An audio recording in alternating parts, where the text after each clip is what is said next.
오늘 말씀의 제목 같이 한번 우리 읽어보겠습니다. 마지막 때의 가정 파괴와 교회 박해. 아멘.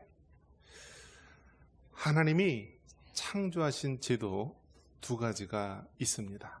그것은 무엇이냐면 가정과 교회입니다. 하나님은 말씀으로 천지를 창조하시고요, 또 모든 것들을 하나님의 주권 속에서 이루어 가시는 전능하신 하나님이십니다.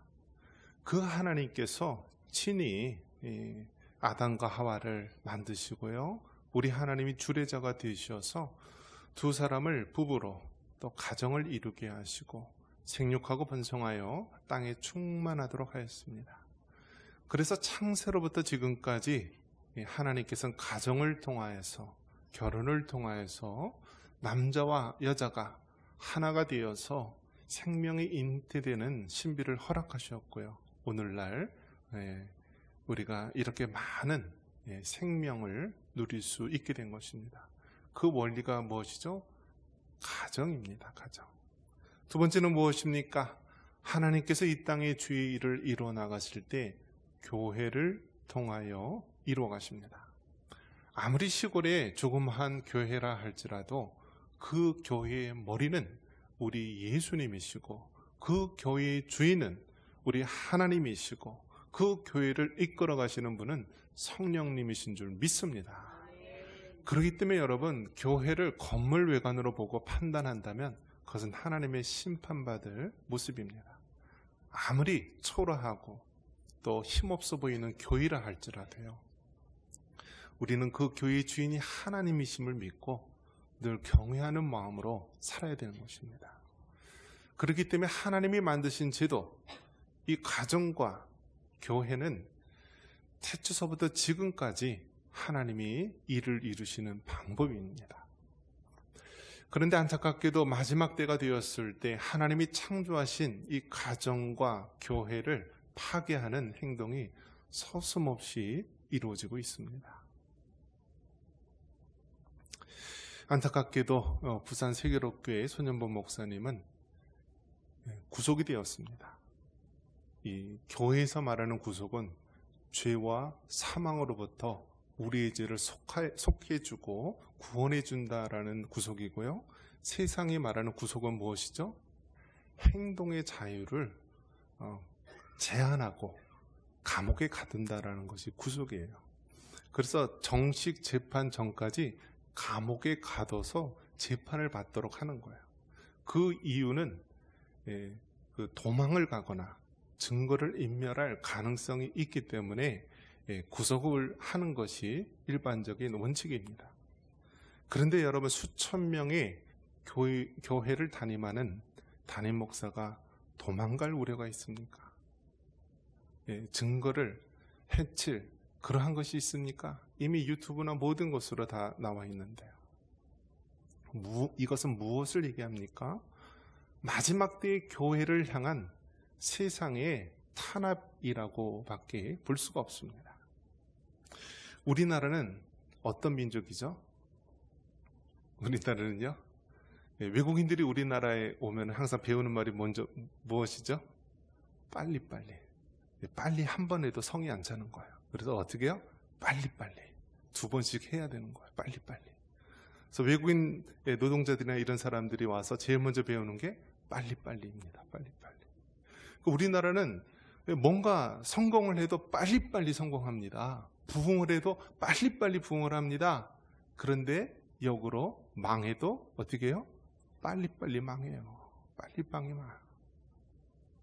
부모님이 평생에 마련했던 그러한 재산, 집, 땅, 자식이 잘못 들어오면 어떻게 되죠? 그냥 한 방에 빨리빨리 망합니다. 우리 믿음의 선진들이 정말 눈물로 땀방울로 세운 이 나라, 이 민족 이렇게 세웠는데요, 망하는 것도 빨리빨리 망할 수 있어요. 140년 1885년 기독교 복음이 우리나라에 전파되어서 이제는 우리나라가 미국 다음으로 선교사를 많이 파송하는 나라로 하나님께서 축복해 주셨는데요, 한순간에 잘못된 선택이 빨리빨리 망할 수 있다라는 거예요. 저 북한만 하더라도 우리랑 같은 언어를 쓰고요, 같은 문화권에서 5,000년 동안 살았던 민족인데요, 저 북한은 전 세계에서 가장 기독교를 박해하는 나라, 성경을 가지고 있다는 그러한 명목만으로도 정치범 수용소에 들어가거나 목숨을 잃을 수 있는 나라, 기도를 하고 싶어도 큰 소리 내서 기도를 못해서 이불을 뒤집어 쓰고 안에서 하나님 앞에 숨죽이며 기도하는 저 북한의 나라, 그러면 저 북한이 처음서부터 기독교 신앙이 없는 나라였느냐? 아니라는 사실입니다. 1907년 평양 대부흥 운동이 일어났었습니다. 그때 장대영 교회에서는 길선주 장로님을 비롯한 많은 사람들, 믿음의 사람들이 일어나서요, 우리나라 전역에 부흥 운동을 일으켰고요, 이것은 전 세계 교회사에도 길이 남는 일이었습니다. 그게 1907년도의 일이었고 남한이 아닌 북한 저 평양에서 있었던 일입니다. 그런데 지금 평양 대부흥 운동의 발원지인 장대영 교회는 다 무너지고 그 자리에 무엇이 세워진지 아십니까? 바로 김일성, 김정일, 김정은 3대 우상을 숭배하는 그러한 김일성 그 동상, 우상이 세워져 있는 것입니다. 그러니까 이것을 보아서 우리가 깨달을 수 있는 것이 무엇입니까? 우리 민족은 부흥하면 화끈하게 부흥하는 그런 민족이지만 망하려고 하면은 어떻게 해요? 한번 따라해 보겠습니다. 한 방에 훅 간다. 여러분, 자만하지 마세요. 교만하지 마세요.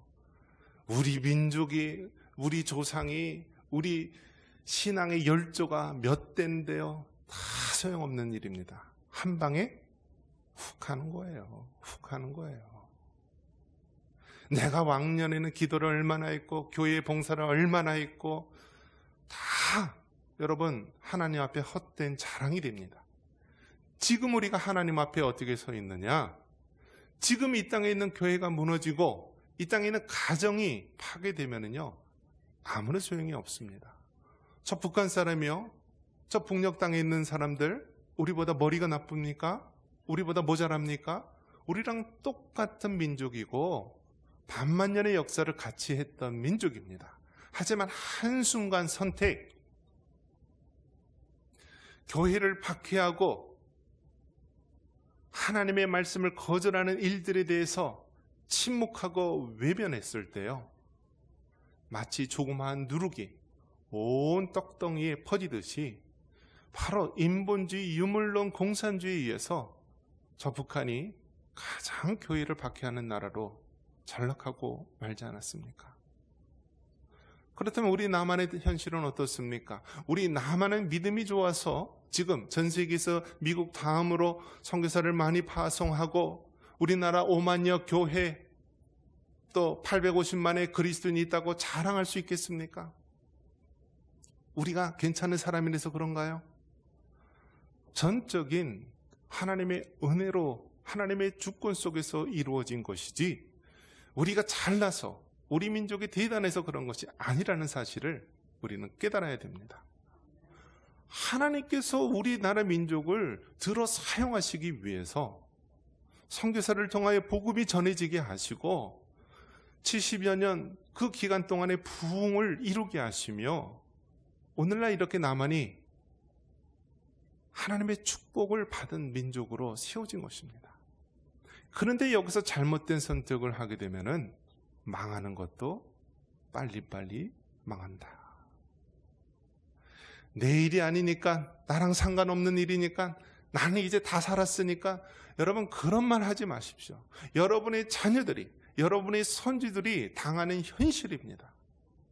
기업이 망하든지 수출을 못하든지 모든 것들이 파탄되고 망한다 할지라도 나랑 직접적인 관련이 없으니까 상관이 없다? 천만의 말씀이에요. 여러분, 배가 침몰하면 1등석에 있는 사람도 같이 빠져드는 거예요. 대한민국이라는 이 배가 침몰하는 과정에 있을 때 우리가 눈물로 기도하지 않으면 여러분 그 핏값과 책임은 우리 그리스도인들에게 있는 것입니다. 그런 면에서 여러분 이 마지막 때 가정 파괴와 교회의 박해에 대한 이 부분이 남의 일이 아니라 바로 내 자신의 이름을 여러분 깨닫고 애통하는 마음으로 하나님 앞에 부르짖을 수 있기를 바랍니다. 마지막 종말의 때를 살아가는 우리의 모습이 바로 노아의 홍수의 심판 때와 같다라는 사실입니다. 37절 같이 한번 읽겠습니다. 노아의 때와 같이 인자의 임함도 그러하리라.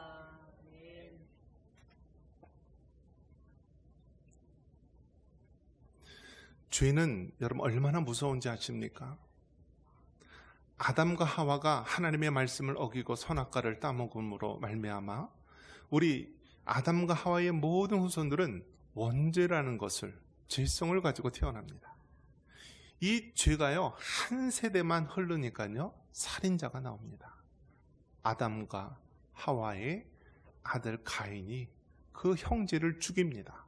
돌로 쳐 죽입니다. 무슨 죄가 있어서 그렇습니까? 아니에요. 하나님이 동생의 예배는 받고 자신의 예배는 안 받았기 때문에 그런 것입니다. 그 마음속에 교만이라는 죄, 악한 죄가 있기 때문에 불과 한 세대만 흘렀음에도 불구하고 살인자가 나옵니다. 그 이후의 후손은 어떻습니까? 노아 시대 때 되면은 이 세상이 죄가 관영하여서 하나님이 도저히 눈뜨고 볼 수 없다라는 거예요. 그래서 하나님이 창조하신 그 세계를요 물로써 심판을 하게 됩니다.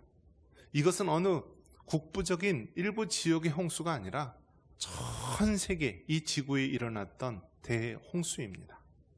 코에 생기, 호흡을 하는 모든 생물들, 다 방주 이외에 있던 모든 생물들이 물로써 죽임을 당합니다.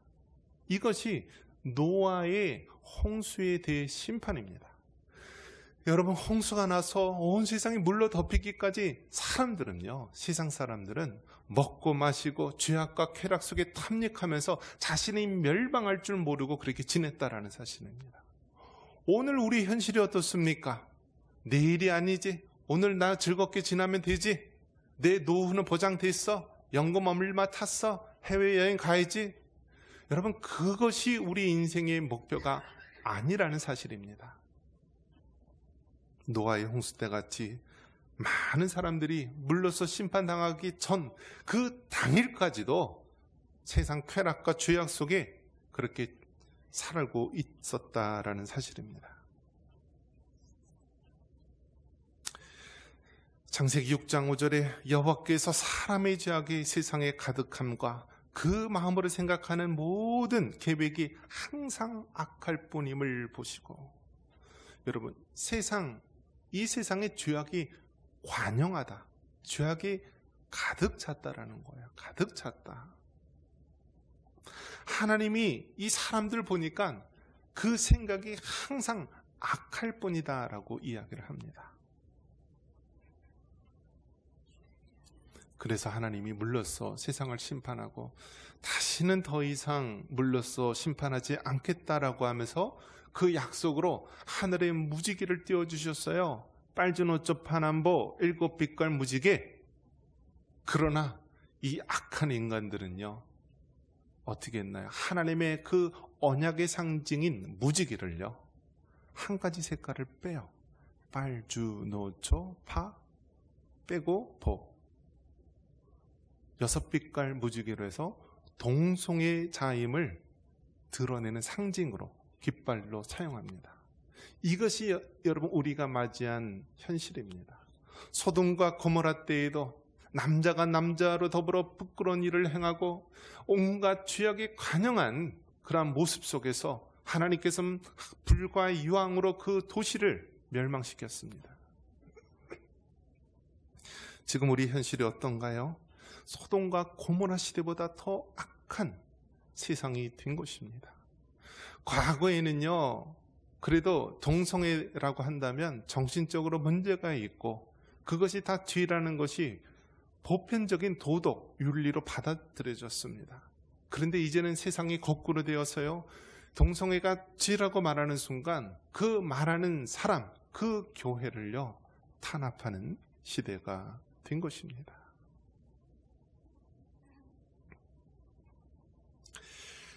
동성애, 이것이 지금 마지막, 유럽도 무너지고요, 미국의 대다수 많은 도시도 무너지고, 마지막 이 대한민국 나라만 남아있는데요, 유일하게 지금 저지하고 있는 것이 지금 이 대한민국입니다. 그나마 우리 베이비붐 세대나 믿음의 선진들, 그 할아버지 할머니들이 이 아스팔트 거리에 나와서 데모하면서 간신히 막고 있는데요, 이거를 앞으로 계속 막을 수 있을런지 보장을 할 수가 없어요. 외국에 있는 그러한 사례를 들어서 보면은요, 동성애자들이 와서 목사님 보고 결혼 주례해달라고 합니다. 그러면은 나는 동성애 지지할 수 없으니 결혼 주례 못한다라고 하면은 저 목사님은 사람을 성차별한다, 인권적으로 차별한다 하면서 죄를 묻는 시대가 되었다라는 거예요. 죄를 묻는 시대. 그건 남은 나라 얘기 아닙니까? 우리나라랑 상관없지 않습니까? 천만에요. 우리 겪지 않았습니까? 코로나 기간 동안에, 그 2년여 동안에 어떤 일이 벌어졌습니까? 지하철 출퇴근에는 만원 버스처럼 많은 인파들이 콩나물 시루처럼 가득 채워서 출퇴근하고요, 백화점이나 쇼핑센터는 사람이 드글드글 많아도요, 교회는 집합금지에서 모이지 못하게 했습니다. 그래서 그 2년여 기간 동안에 우리 대한민국 5만여 교회 중에서요 12,000교회가 문을 닫았어요. 이것이 남의 얘기라고요? 이 시골에 있는 우리 청산교회도요 공무원들이 와서 지켜섰었어요, 문 앞에. 그런데 우리는 하나님의 은혜로 끝까지 대면 예배를 드렸습니다. 그때 굴하고, 그때 국가 방책에 순종해서 하나님의 말씀을 어기고 했던 교회들이요, 많은 교회들이 문을 닫았어요.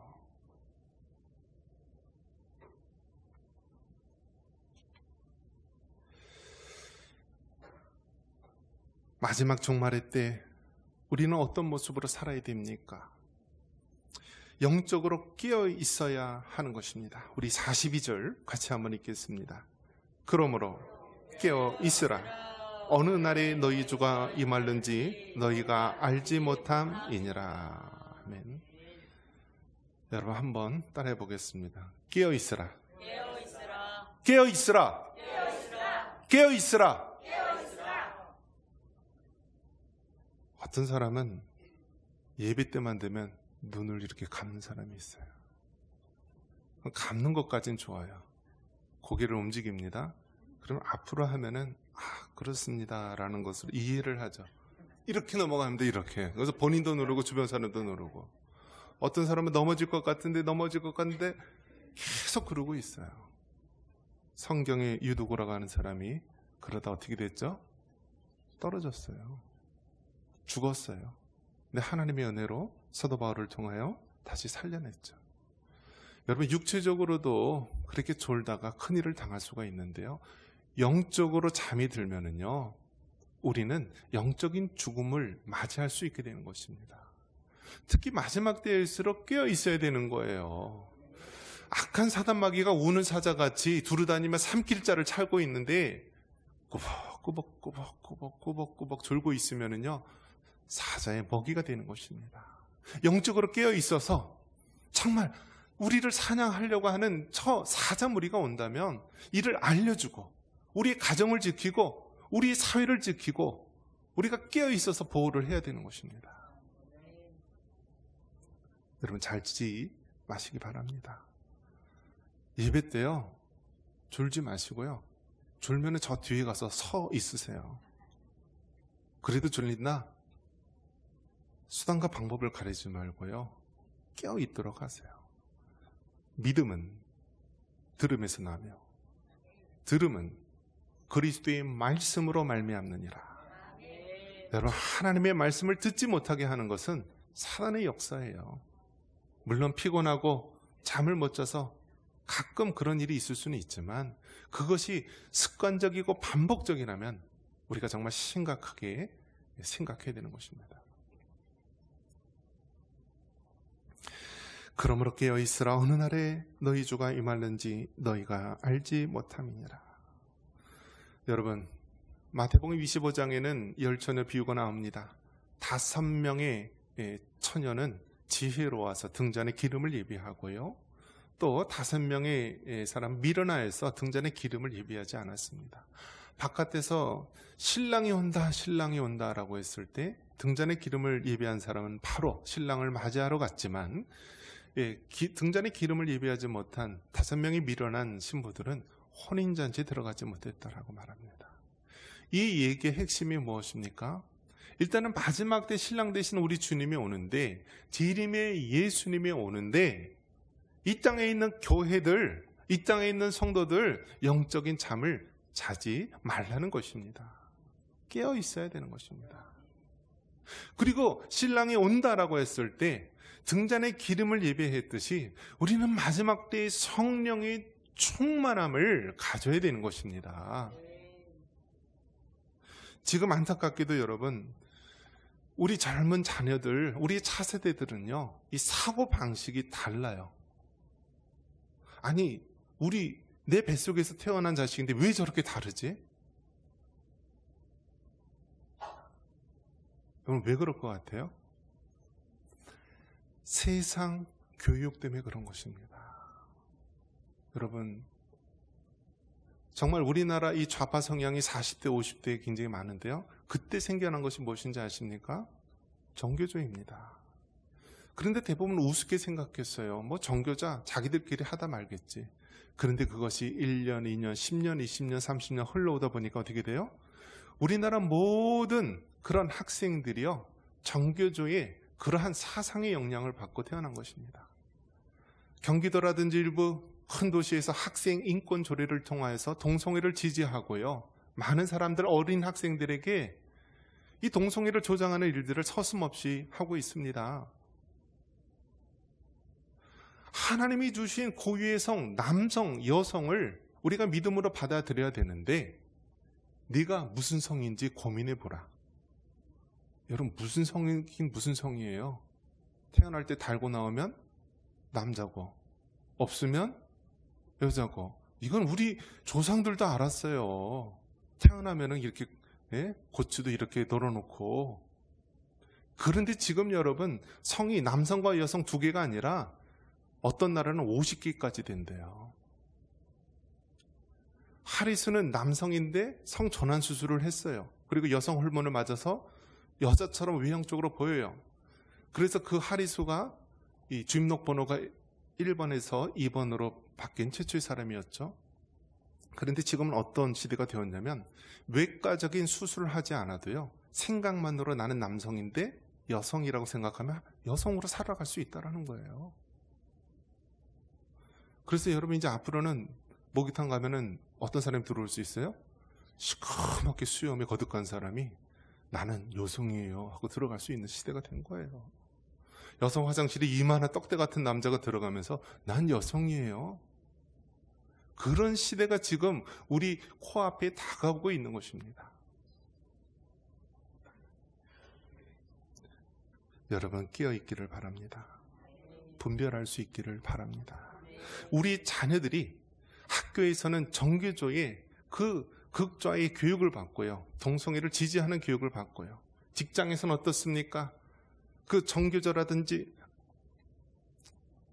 민노총이라든지 이런 데서 끊임없이 노동자의 인권을 위해서 하는 것이 아니라 정치적인 사상, 좌파 사상을 주입하게 되고요, 무조건 데모하고 무조건 파업하고, 자기 세대에는 괜찮을지 모르지만은요, 이제는 우리 자녀들 세대에는요, 들어갈 수 있는 직장이 없는 거예요. 들어갈 수 있는 직장이 없어요.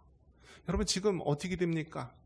현대 자동차는요 25%의 관세를 냅니다. 그 전에 0%였어요. 0%. 근데 25%의 관세를 내고요. 철강은 50%의 관세를 냅니다. 이 말은 무슨 얘기입니까?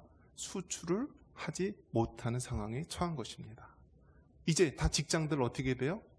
다 미국으로, 외국으로 세워지는 시대가 되었고요. 우리 남아있는 공장들 어떻게 돼요? 다 문 닫는 시대가 되었습니다. 여러분 깨어있기 바랍니다. 이것이 지금 우리가 처한 현실인데 우리가 외면하고 있다면 우리는 함께 침몰하는 배에서 사라지게 될 것입니다. 하나님께서 말합니다. 마지막 때 충성되고 지혜 있는 종을 원합니다. 45절 같이 한번 읽겠습니다. 충성되고 지혜 있는 종이 되어 주인에게 그 집 사람들을 맡아 때를 따라 양식을 나눠줄 자가 누구랴. 여러분 마지막 때 하나님께서 원하시는 것은 충성되고 지혜 있는 종을 찾으십니다. 하나님 앞에 그 말씀대로 충성하고 지혜 있는 교회를 찾으시는 것입니다. 우리 성도 한 사람 한 사람이 하나님의 교회입니다. 우리가 정말 신앙의 본분을 다하는 하나님의 제자로 살아가야 됩니다. 여러분 남한의 인구가 몇 명이죠? 5천만 명. 북한의 인구가 2,600만 명. 자, 그러면 탈북한 사람이 몇 명입니까?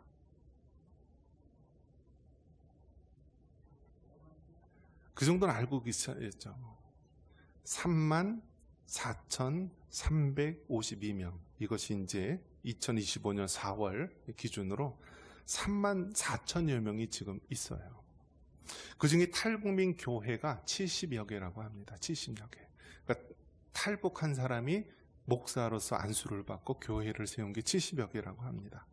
그래서 탈북민 교회 또 뭐 일반 교회에서 뭐 북한 선교 관련된 그런 성도들 한 3,000여 명이 교회 생활을 하는데요. 여러분 대다수의 많은 사람들이 신앙생활을 하지 못하고 그렇게 있다라고 합니다. 탈북민들에 대해서 여러분 우리가 교회가 관심을 가지고 기도해야 합니다. 이제 저 북한 사람은요 우리랑 같은 언어 같은 문화라 할지라도 이제는 70여 년 동안 다른 환경 속에 살았고 그들은 공산주의 김일성 주체 사상 속에 살았기 때문에요 우리랑 이 생각이 완전히 다른 차원의 사람입니다. 그들을 선교하고 복음 전할 수 있는 사람이 누구예요? 바로 탈북민들 또 탈북민 출신 성도들이나 목회자들이 그 사명을 감당할 것입니다. 여러분 지금 우리 교회 표가 뭐죠? 통일한국과 열방 선교입니다. 아니 지금 우리나라 이 복음화도 제대로 안 돼 있고 지금 우리나라 위기 가운데 있는데 너무나 동떨어진 주제 아닌가 그렇게 생각할 수 있습니다. 그럼에도 불구하고 하나님께서는 일하시는 줄 믿습니다. 우리나라가 침몰하는 가운데 있고 우리나라가 정말 위기 가운데 있고 우리나라가 내일을 알 수 없는 상황 가운데 있다 할지라도 하나님께서 자고 일어나면 휴전선도 무너지고 하나님께서 자고 일어나면 이 나라의 민족을 복음으로 하나로 만드셔서요 열방 선교 사명을 감당하게 할 줄 믿습니다. 여러분 정말 우리는 끝까지 하나님 앞에서 기도하고요 가정과 교회가 파괴되는 이 시대 속에서도 끝까지 충성되고 지혜로운 종이 되어서 하나님의 이 시대적 사명을 감당할 수 있는 교회 되기를 주님의 이름으로 축원합니다.